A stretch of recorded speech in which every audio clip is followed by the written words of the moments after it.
That is the personality of Trump. ఆయన నమ్మే పరిస్థితి ఎవరికీ లేదు ఇక్కడ. అండ్ ఎంజీ రావు గారు, Israel prime minister Benjamin Netanyahu ఈ గ్రేటర్ ఇజ్రాయెల్ అనే కాన్సెప్ట్ని మళ్ళీ తెర మీదకి తీసుకొస్తూ ఉన్నారు. అంటే ఈసారి అంటే ఇప్పటివరకు ఇరాన్తోనే పోరాడింది ఇజ్రాయెల్, ఇప్పుడు సౌదీ అరేబియాతో పాటు ముస్లిం కంట్రీస్ అన్ని ఏకమై ఇజ్రాయెల్ మీద దాడి చేస్తాయా, మళ్ళీ యుద్ధం తప్పదా? అసలు ఈ గ్రేటర్ ఇజ్రాయెల్ కాన్సెప్ట్ అంటే ఏంటి? ఇప్పుడు ఒకటి గమనించాలండి, బెంజమిన్ నెతన్యాహు యుద్ధం ఆగింది అంటే ఆయన మీద అక్టోబరు 7, 2023లో హమాస్ టెర్రరిస్ట్ అటాక్ చేసినప్పుడు సెక్యూరిటీ లోపాలు వచ్చింది, దాని మీద ప్రోబ్ జరుగుతుంది. అక్కడ సెక్యూరిటీ నిజంగా చెప్పాలంటే సెక్యూరిటీ బ్లాస్ట్, ఇంటెలిజెన్స్ ఫెయిల్యూర్ ఉంది. అందుకనే 1200 మంది ఇజ్రాయేలీ పీపుల్, వేరే దేశాల పీపుల్ ఇజ్రాయెల్ యొక్క న్యూ డే రోజున చనిపోయారు. 12 మందులు చాలా పెద్ద ప్రమాదం అండి. ఇజ్రాయెల్ 1948 యుద్ధం తర్వాత అతిపెద్ద యుద్ధాన్ని ఫేస్ చేసింది, ఎక్కువ మంది చనిపోయారు. 250 దాకా ఇజ్రాయెల్ అక్కడ హోస్టేజ్ ఉన్నారు హమాస్ దగ్గర, ఇప్పటికీ వాళ్ళు రిలీజ్ కాలేదు. చాలామంది బతికారో లేదో తెలియదు, ఆయన మీద ప్రోబ్ ఉంది. తర్వాత కరప్షన్ కేసెస్ ఉన్నాయి. దాంతోపాటు అందువల్ల ఆయన యుద్ధం చేస్తూనే ఉండాలి, ఆయన రక్షణకి యుద్ధం చేస్తూ యుద్ధవీరుడిగా ఆయన మళ్ళీ ఎలక్షన్లో గెలవాలి. ఇది ఆయన గుర్తుపెట్టుకోవాలి అక్కడ ప్రజాస్వామ్య దేశం ఇజ్రాయెల్లో. రెండో విషయం ఏంటంటే ఆయన ఒక జాతీయవాది, చాలా పెద్ద జాతీయవాది.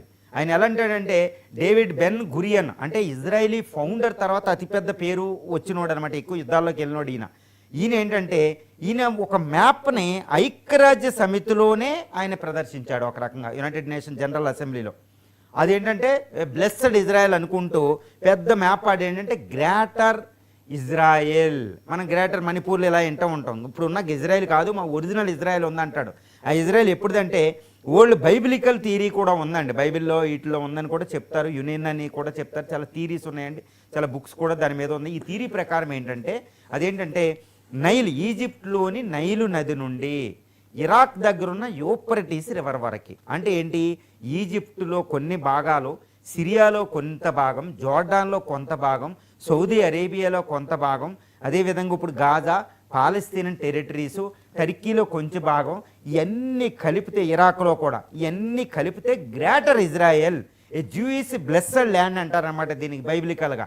ఇది మాది, ఇది నాకు. ఇప్పుడు మన భారతదేశంలో అఖండ భారత్ అని ఎలా అంటున్నారు ఆర్ఎస్ఎస్ బీజేపీ వర్గాలు, అక్కడ కూడా ఆయన గ్రేటర్ ఇజ్రాయెల్ తీసుకొచ్చాడు. అంటే ఇవన్నిట్లో కలిపేస్తానని, అందుకు నా యుద్ధం అని చెప్తున్నాడు. అందుకని గాజాను సర్వనాశనం చేస్తున్నాడు ఆయన.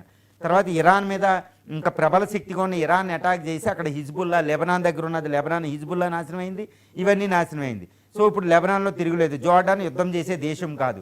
సౌదీ అరేబియా ఏంటంటే అమెరికా ఏం చెప్తే అది ఉంటుంది. ఇప్పుడు ఆయనకు అంత బలం ఉంది, ఆయన యొక్క ప్రోగ్రెస్ చూపించాడు నెతన్యాహు. అంటే ఏంటి, ఈయన ప్రారంభించిన యుద్ధం 600 రోజులని, ఇది ఆగదు, గ్రేటర్ ఇజ్రాయెల్ వచ్చేవరకే ఆగదు అని బెంజమిన్ నెతన్యాహు చెప్తున్నాడు. దాన్ని అంటే నెక్స్ట్ ఎలక్షన్కి ఆయన వెళ్తున్నాడు. సో ఈ గ్రేటర్ ఇజ్రాయెల్ వల్ల ఏంటి ప్రాబ్లం అంటే ఈ చుట్టుపక్కల దేశాలైన లెబనాను, ఇది ఇరాక్కు, సౌదీ అరేబియా, ఈజిప్టు, ఈ జోర్డాను, సిరియాలో ఆందోళన మొదలైంది. ఈయన గ్రేటర్ ఇజ్రాయెల్కి వెళ్తే ఆయన దగ్గర శక్తి ఉంది, ఆయన ఎవరిని పడితే ఆయన అటాక్ చేస్తున్నాడు. అంతర్జాతీయ చట్టాలు ఉండవు, ఏది పడితే న్యూక్లియర్ రియాక్టర్ని అటాక్ చేసి పడేస్తాడు. అమెరికా దాని వెనకాల గుడ్డిగా సపోర్ట్ చేద్దాం, ఎందుకంటే అంత అమెరికాలో జ్యూస్ లాబింగ్ అంత ఉంటుంది. యునైటెడ్ స్టేట్స్ ఆఫ్ అమెరికాలో ట్రంప్ అయినా జో బిడెన్ అని ఏ అధ్యక్షుడు వచ్చినా ఇజ్రాయెల్కి సపోర్ట్ చేయవలసిందే, ఆయన అంత లాబింగ్ ఉంటుంది అక్కడ. జ్యూస్ అడ్మినిస్ట్రేషన్ అంత గ్రిప్ ఉంటుందండి యునైటెడ్ స్టేట్స్ ఆఫ్ అమెరికాలో, అమెరికన్ కాంగ్రెసెస్లో, అమెరికన్ అడ్మినిస్ట్రేషన్లో, పెంటగాన్లో మొత్తం జ్యూసే ఉంటారు ఎక్కువ.